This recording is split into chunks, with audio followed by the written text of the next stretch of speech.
The journey from victim to creator is the two statements. The victim says life is happening to me, and the creator says life is happening through me or for me. Imagine discovering a pathway that cuts through the noise of trying to heal, to instead offer you a clear, revolutionary initiation into your most connected, abundant, loved, and purpose-filled self. A place where your dreams transform into personal reality. I'm Allura Halliwell, founder of the Consciousness Method, and it's with deep gratitude that I connect with beautiful souls who have already experienced this transformative method firsthand. They'll share how it has profoundly changed their lives and led them into inner truth.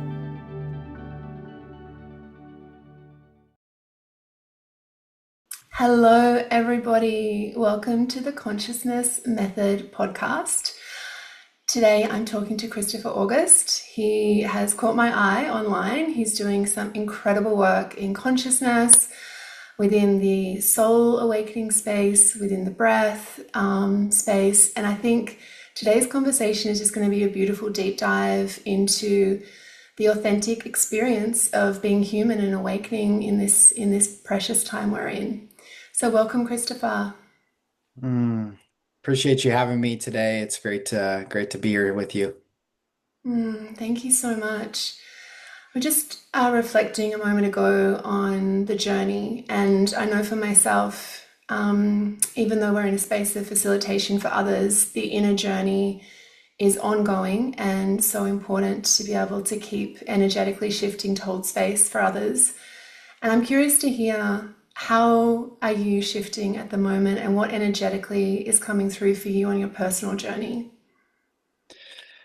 Yeah, as I was sharing with you offline, there's been, well, I mean, my whole journey, as you know, it's full of twists and turns, ups and downs, highs and lows, and this roller coaster ride through our own awareness and our consciousness. And, for the past, well, since 2008, really, I've been on this journey. And along this path, we often encounter certain initiations and catalysts that are these breaking open points for us. And there's an opportunity, if we accept it, to lean into it rather than resist it. And I believe that, I can speak for myself that many times on the path, it's very easy to want to resist massive change, catalytic growth.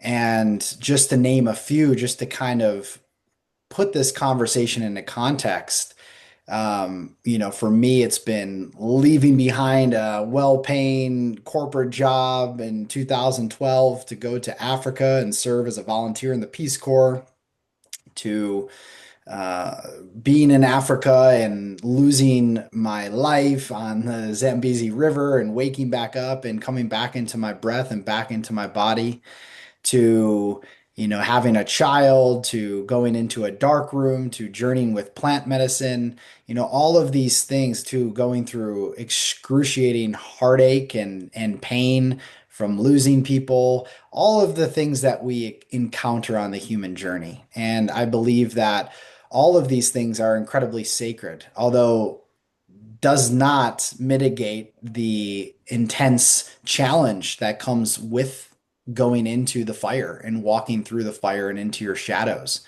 It could be very, very deep, very intense.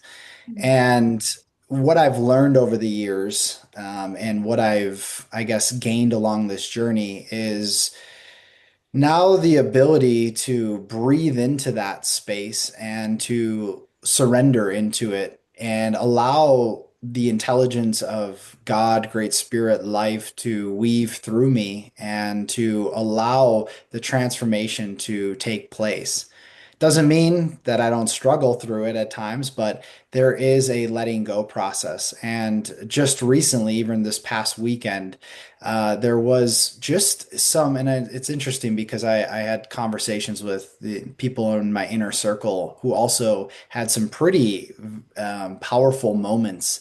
And for me, it started last Thursday.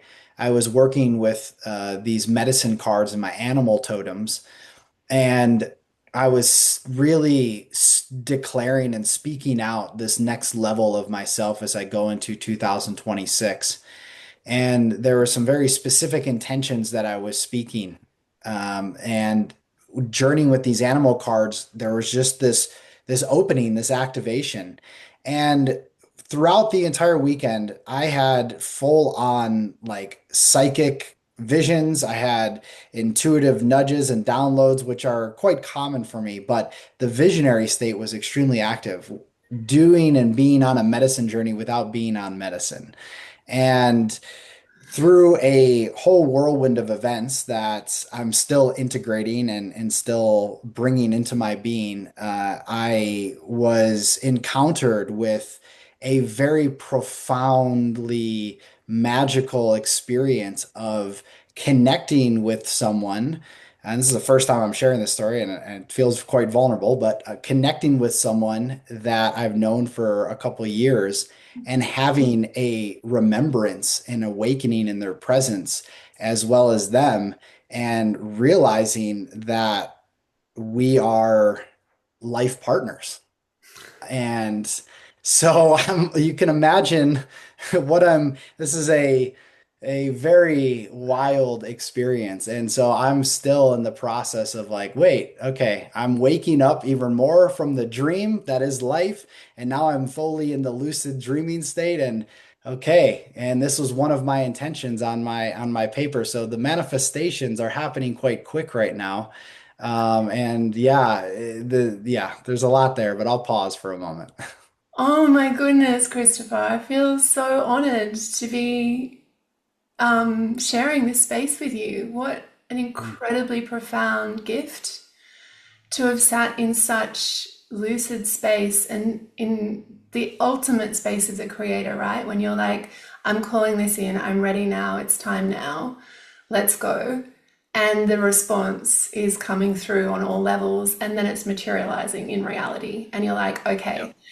that's an epic transformation internally that goes, I'm going to project outwards and go, that's what's happening, that's where we're going, that's what's next. And that's just super profound.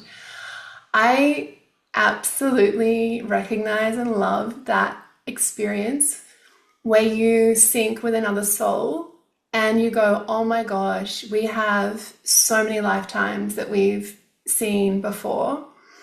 And for Mm. me, that particular journey took me right back to my Atlantean roots. And there was a really deep pattern and synchronicity of creation that had played out through that relationship across space and time. But the activation with another human was so potent to know that in myself.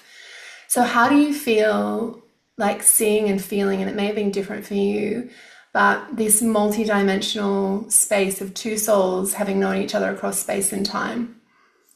Mm. Well, I will preface this with I've had many profound connections with people. And, previous relationships, the son of or the mom of my son, we have a very deep connected soul bond, right? It's similar sort of these awakening moments. And there's a very specific contract playing out between her and I, right? And we have like an incredible co-parenting bond, and we're incredible friends and just like really have a powerful soul mission together. And so I've had these moments, but there was this full remembrance in this moment. And again, it's one of these things that's ineffable because it's just energetic. So I do my best to put this into words for someone that maybe hasn't had this experience. But I'm talking over 7 hours having full on, you know, visions of the entire life laid out and seeing everything in such clarity and knowing like a deep level soul knowing that this person who I've known and have had a connection with and built a relationship with from a friendship perspective has now just from a basic conversation into a weekend like shifted everything, and it was like, oh, it's time to remember, this is your yeah, you can call it soul partner, divine counterpart, whatever you want to call it, but it was profound. And there's nothing at this point right now as I sit here having this conversation, literally 2 days later after this recognition, this mutual recognition, that wherever it's gonna go, it's gonna go. I'm still just okay. I'm in the shock phase of it, of like, wow, like this really happened, and now the integration phase of however it's designed to play out, it will play out. But I am like 100% in conviction, because of the experiences I've had. It's a soul knowing. Wow.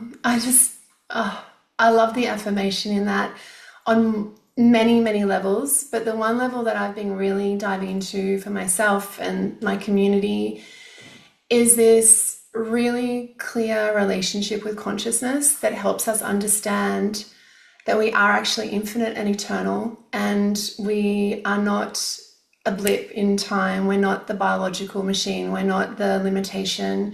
We are the expanded infinite version. And in that space, having these real time reminders of that and the activation with another human, knowing that that's something that's actually valid, I feel is the next really big piece for us as humans to get beyond the fear of this kind of small lifetime. And I'm curious for you because you've also had a near death experience, and I know that I've had one as well. And I know that particular journey cracks that death space open as well.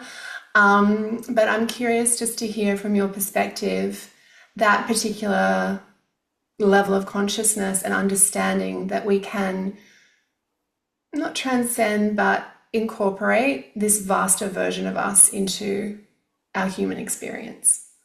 Mm. Yeah, yeah, it's a great question. And this entire journey that we're speaking of, just to simplify it and synthesize it into, very practical terms, is a journey of not only remembrance of waking up in the dream, but it's a journey of death and rebirth. And it's the death of the ego, the small self, the false self, whatever you want to call it. And this part of us that clings to control, that clings to certainty, that clings to life in such a tight way, these moments that we're speaking of and have spoken to the past few minutes here are all designed to bring us out of and break us out of that shell of the ego.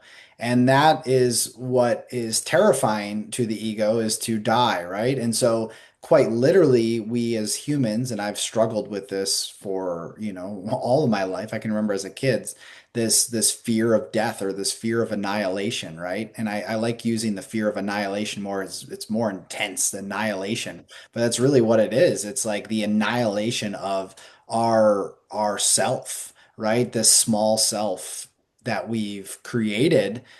And I don't want to demonize the ego, because the ego is necessary to create the human construct. And so I'm grateful for it. But when it's overtaken our lives, it creates a lot of chaos, a lot of anxiety, a lot of fear within us. And so when we can begin to trust and to see that the weaving of life and the intelligence of life and how that works in its own perfect rhythm and timing, we actually, as we fall deeper and relax more, right, and slow down, we become more connected to all of the magic that's happening in every second of every day. And so for me, the back to the question, the near death experience in the Zambezi River of literally getting ejected out of a whitewater rafting boat on a class 5 rapid and riding that rapid until I was sucked into essentially like a washing machine and leaving my body, and then getting saved by a kayaker, one of the guides there, and bringing me back to life, to breathing back into my existence. That experience is was a really defining moment, because it showed me that number one, how precious this human experience is and how much of a gift it is, where I think a lot of times we take things for granted so easily in our lives. And it really brought me to tears to see how much of a gift this is. And also that beyond this body, this is just a very small portion of what our existence actually is. Yeah. And that there is no fear actually. It's actually we're held in a blanket of unconditional love. And so that process was very instrumental in my path and the way I view things, and directly related to now why for the past decade I've worked very closely with the power of breath. Mm. Oh, I love that. So, with the power of breath, is that the affirmation of life, or just the as a sort of a process of dying and birthing in that same moment? Like, I'd love to hear a little bit more about your philosophy around the breath, Mm. in how people access that to learn about this process a little bit more. Yeah. Yeah. One of my favorite spaces to speak about breath in the context of is the metaphysics and the energetics. The science, I can go into that if we need to, but this Leave that conversation bit. seems to be more on the Yeah. other level. So, uh, breath is the connection point. It is the thread between the human and the divine, and it is the gateway to our liberation. Mm. And the best thing about it, it just happens to be within us, right? And you hear the term, you have the medicine within, or you are the medicine, right? And quite literally, that is the case as it pertains to breath. And breath is this beautiful and very powerful and potent tool for our soul's journey and transformation when we begin to learn to tap into it. Now, it is quite literally that we are breathing our existence into reality in every moment. And so when we speak to breath in, for example, reality creation, we can call it manifestation, whatever you want to call it, but we are the creators of our existence. And therefore, through our creation process, we move through the realm of thought, we move through the realm of belief, move through the realm of energy, of our spoken word, and all of these different realms that cast spells into our reality. And our frequency, our energetic state of being in our consciousness is being casted out at all times to create this signal. And this signal is what is determining the external experience that we are having, in which we call our life or our reality. And therefore, the breath being a very important tool in this process, because the breath is shifting the dimensional realities and shifting your internal state. And when you shift your internal state from this place in which most people live in this fight, flight, or freeze state, and a very sympathetic way of living, to a parasympathetic way of living, which is relaxed, connected, calm, focused, in coherence, that's when the invisible 99% of reality that we can't see with our physical eyes begins to open and reveal itself. And through there, we can begin to play with the different aspects of our consciousness to be able to create the life that we desire and co-create that with the universe, with God, with Great Spirit. And so it quite literally is, and I can't say this enough, is the most powerful tool for consciousness expansion and for our own spiritual evolution. Wow. I love that. So good. So big. So powerful. That space where you begin to transition from no longer being a victim to reality to realizing you're a creator of your reality. I feel that space is kind of difficult for some to get their head around, that they can actually make that transition and, as you say, trust enough and surrender enough to a greater experience. And I would say there's some, for me, I could probably list some elements that I needed to check off in my human experience to get me into a state of being able to trust in that. But I'd be curious for you, like, what would you say you kind of need to know or understand about yourself and about the nature of reality to make that leap from victim to creator? Yeah, that's a great question. And I think it's something that a lot of people struggle with and have a difficulty with. And I know, I have. And, there's still so many different aspects that are shifting and integrating together, right? But, the journey from victim to creator is the really one, two statements. The victim says life is happening to me, and the creator says life is happening through me or for me. And so when we can distill those two statements, right? Life is happening to me. That is, I am a victim of circumstance and that I have bad fortune or bad luck. And I'm just, all of these things that there is someone outside of myself that is punishing me. And oftentimes it's that call to God. And this is where, of course, we can speak deeper to the different aspects of control that has kept us to believe that we are that small self and that there's someone outside of us that is dictating our reality, right? And we can probably go into all the religions and see that. And really what the shift is yes, there's these ingredients of presence, of trust, of surrender, of letting go. These are all ingredients that allow us to shift into that state of creatorhood. Now, I'm not going to make it sound that easy because it's not. And it's a journey that we have to always come back to. And I like to give a lot of practicality and bring things down into a way in which this conversation, which can be quite vague, can be assimilated and integrated. And so one of the great exercises that I do a lot for not only I've done for myself, but even for my clients is this is, I'm going to give a very easy way of understanding this.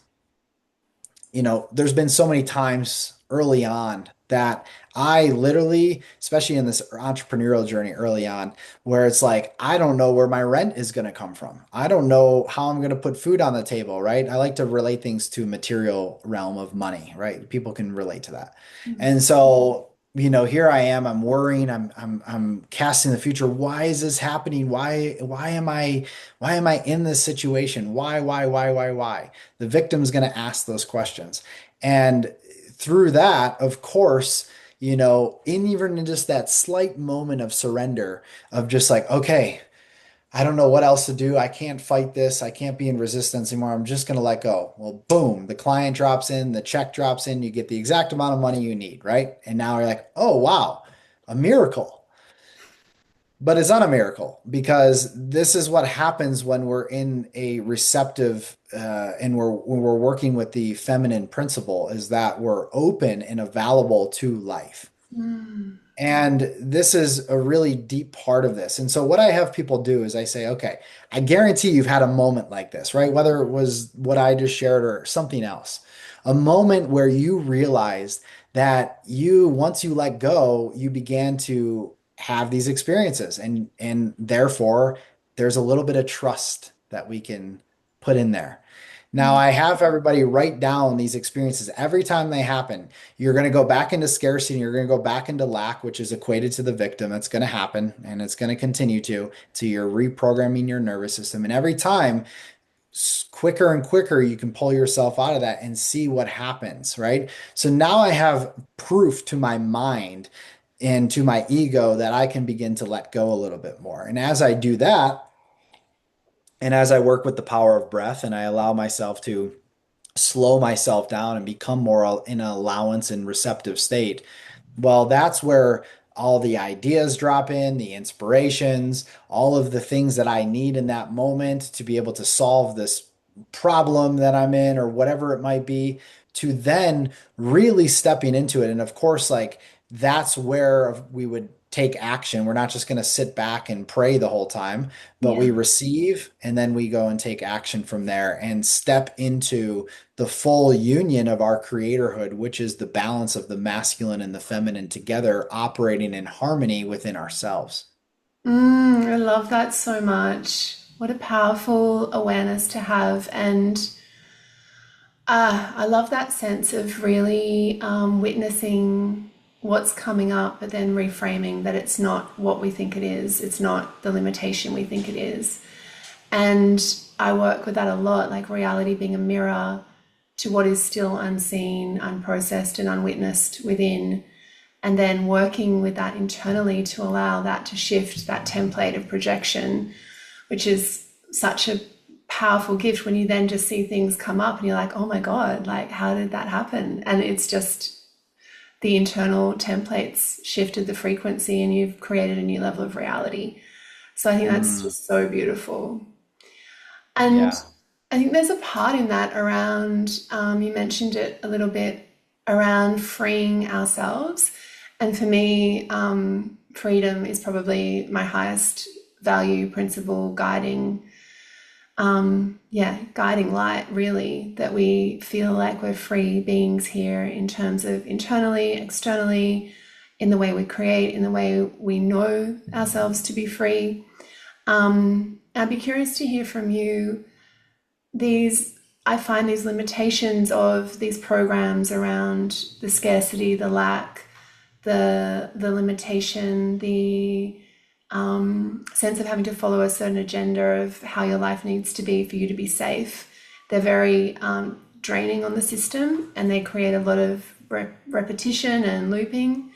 So I'd be curious to hear your thoughts on kind of liberating the soul and liberating the self from different aspects of life and belief to have these experiences more fully. Yeah, that's a great question and something that, I could speak very deeply and confidently into considering the multi-year journey of really intricately going into my unconscious and subconscious to really take apart these threads that have been woven so deeply, which is really scarcity and lack are black magic spells that have been projected into the consciousness of humanity. And, without externalizing this too much, we can talk about the elite and the cabal and the whatever, fine. There are obviously these duality types of forces because we live on a duality planet, right? So you have the darkness, the evil, all of those things, but they are essentially just catalysts for us to wake up, right? Because this is just one big game.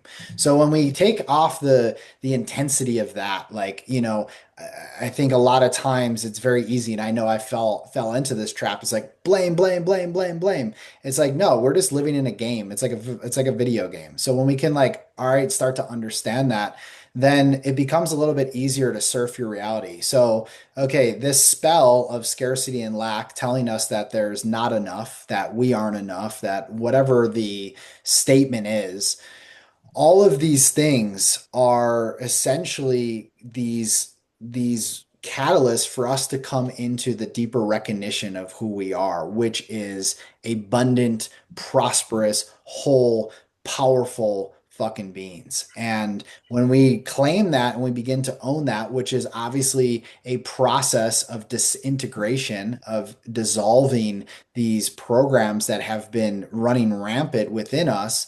And of course, when we speak to scarcity and lack, we can obviously, yes, equate that to monetary means and money, because money really is just a neutral force and it's a teacher. It's a spiritual teacher and it's a symbol of abundance and prosperity. It is not abundance and prosperity, it's a symbol of it.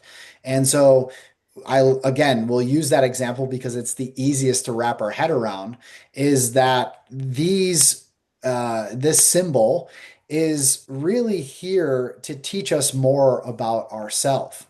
Mm. And when we begin to dive deeper into that and into these programs that have been running our lives for so long, we begin to uncover something so profound. And this is what I've gone through. And it's been a full nervous system shift because all of this comes down to the central command center of our nervous system. So it's not just the subconscious where these statements and programs and beliefs play out, but it's very much woven into our nervous system and into our body. Mm. And so back to this place of breath where we can begin to recalibrate the command center. And when we work in the nervous system, it's not just the central, but it's even the peripheral nervous system that we're unwinding these threads. And over time, as we unwind these threads, as the tension begins to dissolve, as the emotional imprints that have been embedded within us begin to release, there's an opening that begins to happen, and you begin to sense your higher self, your God self that's coming through you because you are a fragment of God itself. That you are not there's nobody in the sky. It's all within you. The presence and power of God lives within. And through this entire metamorphosis, right, you begin to open up. And that's where it begins fun because you're like, oh, I am fully taken care of in abundance. Like it is just like all my needs are always met.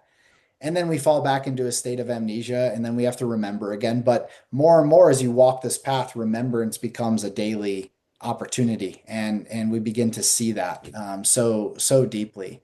So just to wrap all of that big statement up, I know that was a lot there. The shift from victim to creator, from scarcity, lack to abundance, prosperity is literally this internal shift that happens through the nervous system, through the somatic body, through the subconscious. And the fastest and easiest way to start that process is to breathe more, is to breathe deeper. And then, of course, we can get into intention setting and we can get into perhaps working with plant medicine and these different types of tools to reprogram ourselves. But, at the end of the day, I like to keep it quite simple. Mm.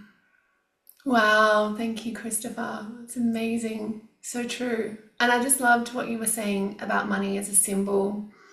That's something that I'm really like work a lot with, which is that everything external to us is literally only what we perceive it to be. So you can create any belief you want on anything, and moving it from a neutral kind of truth-based reality into more an illusion or projection-based reality is such kind of a default for us to try to define everything around us to make it feel safe and known and familiar, to fit it into a pattern, to fit it into a nervous system response. And that almost becomes an addiction, right? We just want to get everything sorted out so we can feel this false safety, really. So I love that awareness that you can decode and you can disrupt what you believe something is so you can have a true experience of yourself and the true projection of your abundance. And I'm not really like a wild fan, like as you were saying before, like whether you call it manifestation or whatever it is, it's not really manifestation for me on some levels. I think you're like on maybe the same frame of this, is that it's just getting to realize yourself as the projector. So when you know yourself as a projector, whatever you want to cultivate within will be transmitted and experienced around you. Even if you want to admit that you're transmitting lack in that moment, it's like that's exactly where you want to be creating to see yourself do even that. So it's like it's all a spectrum, which I think Mhm. is super powerful for us all to come into awareness of, and that freedom aspect as well. It's so important. And the other one I just want to tune in on a little bit more is that sort of the dying of the limited self. I know we just touched on it briefly before, but I know the nervous system is such one of the highest predictors of our reality because it's fear-based. It's looking for familiar. It's looking to make everything feel okay by responding predictably. And I do a process called dying to the limited self, where you stretch beyond the confine of your reality to do the thing that you feel like you will die if you do that. And I love the parallel with the breath, that you can go beyond this sense that you have to be in control. And that's where the mystical and the unknown begins to anchor. So, like with the actual practices you do with the breath, are you taking people to that point where they're beginning to have that like mystical connection beyond the control of the known? Is that one of the kind of imprints that you have in your work? I think by default that happens. It's not like I'm in a process where it's like, this is where I'm going to take you, so to say. Of course, there's a lot of themes that are built into like my app and our breathwork journeys that we have and all of that. But for the most part, as I teach it in my programs, guiding other people to become facilitators and all of that, I teach it is that just like plants, just like the animal, everything has a consciousness and breath has its own consciousness. And when we surrender to the breath, it takes us to where we need to go. So the more we begin to, I always say, the deeper you breathe, the more that you receive. And you begin to let go even more into the liminal space, into the quantum field. And through first and foremost, the shift in working ourselves back up into the higher dimensional states. So the great thing about the breath is that sometimes the plant medicines, like the deeper ones like ayahuasca and stuff, they kind of just take you there, or like 5-MeO, they take you there, and that can be really disruptive to the nervous system. And I've seen a lot of people that aren't able to integrate those experiences because it takes you to those realms and there's no graduation to it. And so with the breath, I like to work through the physical layer, the mental layer, the emotional layer, the energetic layer. The energetic layer is where all of reality is created, but now it's dripped down to the physical. And this is where we see dis-ease and illness and the manifestations of all these things that are going on with our physical body.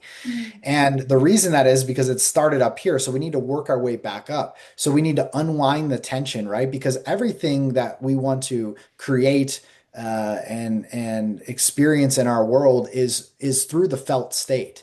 And when we're in the state of constriction and resistance and tension, we can't open ourselves up beyond that. And in that constriction, tension, tightness, whatever you want to call it, that's where all the anxiety and all the fear lies. And we're wound up in this ball. And so through the opening of the physical body, where all as you begin to open this over time, this is where all of the wisdom begins to come from because the wisdom is contained within the body. And that we're naturally have to go through a descension process to begin to untangle the webs that we found ourselves in through the trauma imprints and all of these things to then open ourselves back up and begin to climb through the energetic centers from these deep roots of survival consciousness down into our sacral, into the realm of creation and the distortion of our sexuality, to our solar plexus, the governing of our power, and then finally breaking through into the heart and allowing all of what needs to come up and what needs to be seen, what needs to be felt. And that's why I love this work because it really takes us into those deep somatic places where we can begin to release some of that energy.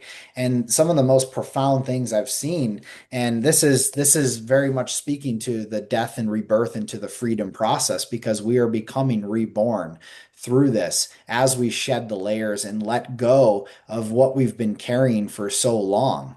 And this isn't just personal imprints that are happening from this lifetime, but they are quantum imprints and ancestral imprints that are carried through generations through our DNA. And so the other part of this, aside from the nervous system, it's actually working with the genetic code within you. And I saw this very profoundly in my darkroom experience where I understood finally what it actually meant and how the breath worked with the DNA and with the cerebral spinal fluid to create these light code activations within us that begin to essentially awaken us to our higher nature.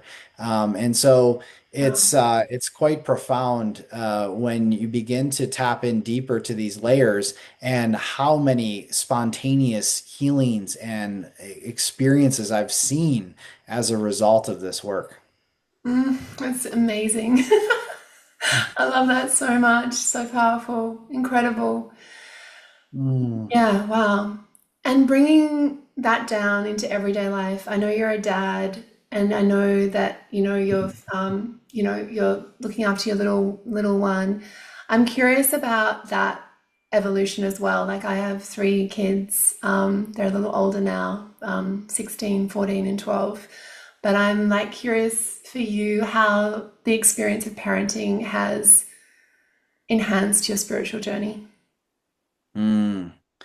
Well, you've certainly had your journey. You got three of them. I got a 6-year old. So, but as I'm sure you could relate to what I'll share. But yeah, it's a deeply spiritual journey. And I always say to people, I say, the spiritual happens in everyday life. It happens in the mundane. It happens in washing the dishes. It happens in wiping your son's butt. It happens in, it's just like this is all just the spiritual journey. And it doesn't just happen on the yoga mat or on a meditation cushion or in the plant medicine space. It happens literally in everyday life. And the more that we can relate and drop into our humanness, right? Into the messiness, into the fucking craziness of what it means to be human.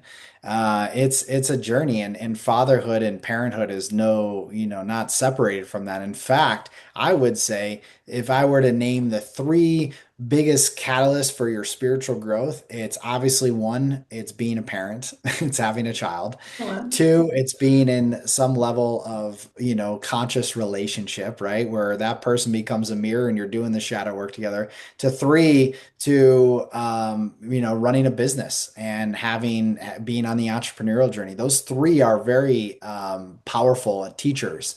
And for me as a father, I guess the biggest lessons, and it's interesting, the soul contracts, to consider in the mix. And my son, just such a powerful power. These kids are so powerful. They're just like Mm. master gurus.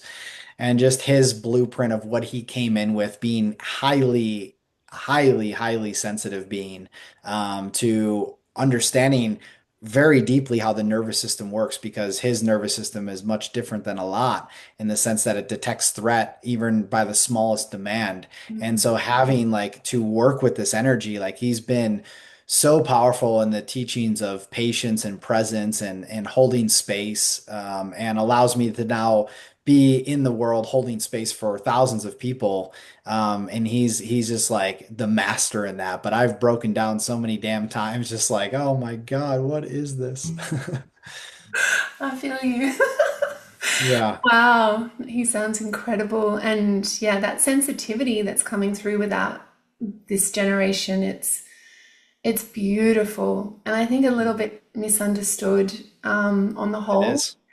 which is something that I'm really aware of and quite passionate about getting the helping supporting the parent to be able to have the nervous system capacity to hold that degree of sensitivity without judgment and coercion, domination, control, all that, trying to get that sensitivity. Because I don't know about yourself, but I'm a highly sensitive being, and I know that sensitivity, had it been nurtured in a slightly different way, I think would have changed the trajectory of my life. Not to say it was, it's all the evolution, but I think it's a really important piece. I agree. I absolutely agree. I think we have to be having these conversations, and we live in a very boxed, neurotypical type of world, right? Where it's just very like cut and dry, black or white. But it's actually we don't lend to the diverse nervous systems and diverse brains, and these children that are coming in are very much like a different breed of human, and we can't treat them as the same. And I'll give a plug to Sarah, my son's mom. She has an incredible publication that she calls Unmasking a New World. And it speaks to all of this, because that's like her passion, is working with parents and children, and especially in the neurodivergent community and the sensitive community, and all of that. And that work is so important, because it's been highly misunderstood.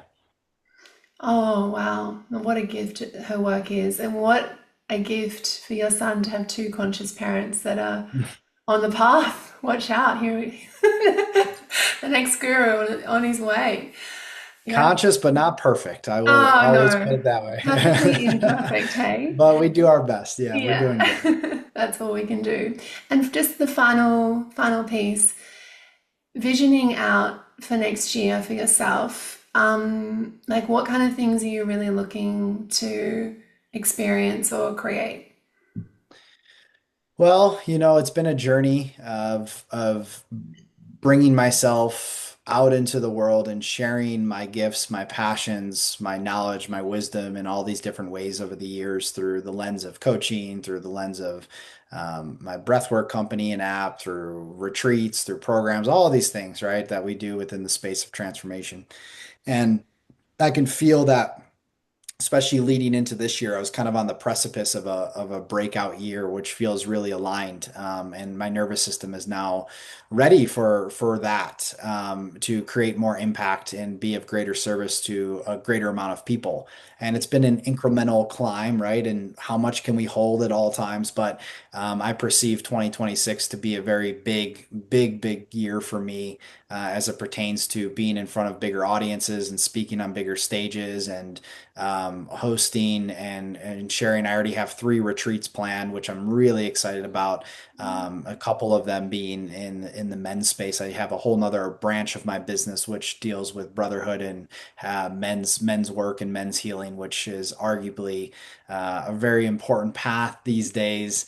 And so those types of things I'm really excited about, and just to dive into the unknown and see where it all takes me. But I do intuitively perceive that yeah, the demand of my energy and time will be a lot bigger, and I'm ready for that responsibility as well. Oh, I love that, Christopher. I wish you all the very best for the coming year and the unfolding of all those beautiful spaces and for this new flourishing that you're stepping into in this relationship as well. It just sounds so awesome. It sounds so divine. So thank you so much for your time, and I'm going to pop all your details below for those that want to check out where they can find you and connect with you. So thank you so much. Beautiful. Yeah, thank you so much. I appreciate your time, and thank you for being you have a beautiful energetic presence. You're very calm, so it makes it very easy to have a conversation with you. So keep doing what you're doing. It's important. Oh, thank you so much. It's been an absolute pleasure to spend this time with you, and to say thank you, I'd like to share with you 3 beautiful meditations to explore your core wounding and a collection of masterclasses. You'll find these in your show notes. And if you feel the synergy to this path, know that it is available to you also.